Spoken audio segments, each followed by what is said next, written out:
Assalamualaikum warahmatullahi wabarakatuh. Perkenalkan, saya Amanta Zahra dengan nomor 1042005,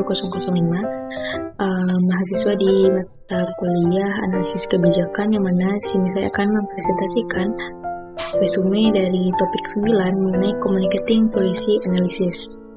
Langsung saja kita masuk pada materinya, yang mana yaitu analisis kebijakan bukanlah akhir, melainkan awal dari upaya untuk meningkatkan kebijakan.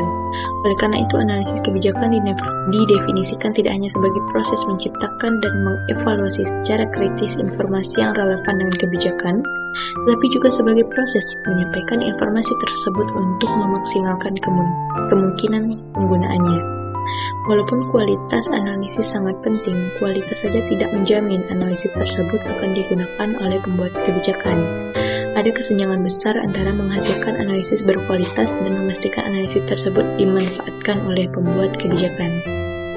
Hal ini menekankan pentingnya komunikasi efektif dalam proses analisis kebijakan agar informasi dapat digunakan dengan optimal untuk mendukung pengambilan keputusan. Nah, komunikasi pengetahuan yang relevan dengan kebijakan dapat dilihat sebagai empat tahap. Nah, yang pertama itu analisis, dokumentasi, komunikasi, dan pemanfaatan. Yang pertama itu analisis. Proses ini dimulai dari permintaan informasi oleh pembuat kebijakan atau pemangku kepentingan lain seperti kelompok masyarakat, organisasi non-pemerintah, media, badan profesional, dan kelompok kepentingan. Fungsi yang terkait dengan proses pembuatan kebijakan meliputi penetapan agenda, perumusan kebijakan, pengadopsian kebijakan, pelaksanaan kebijakan, penilaian kebijakan, dan adaptasi kebijakan. Yang kedua yaitu dokumentasi.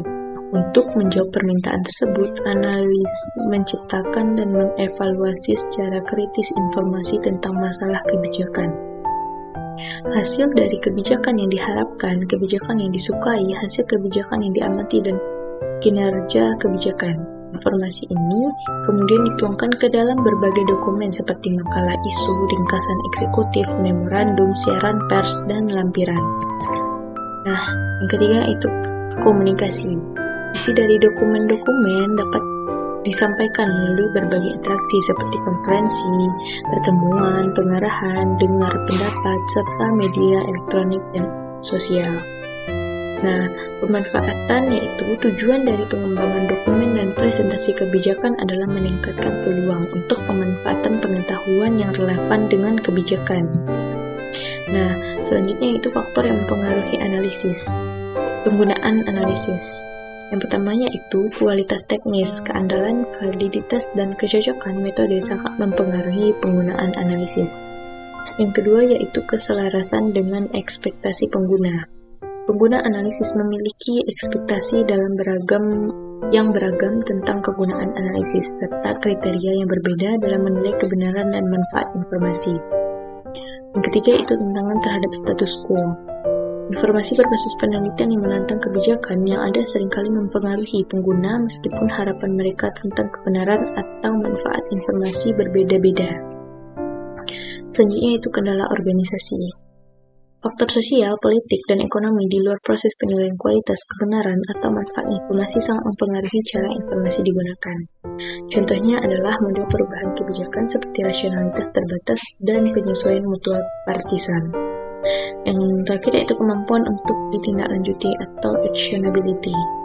Analisis kebijakan harus memiliki kegunaan praktis dalam pembuatan kebijakan untuk ditindaklanjuti.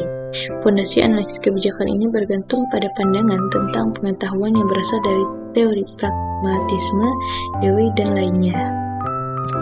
Nah, sekianlah materi dari topik 9 yang dapat saya sampaikan.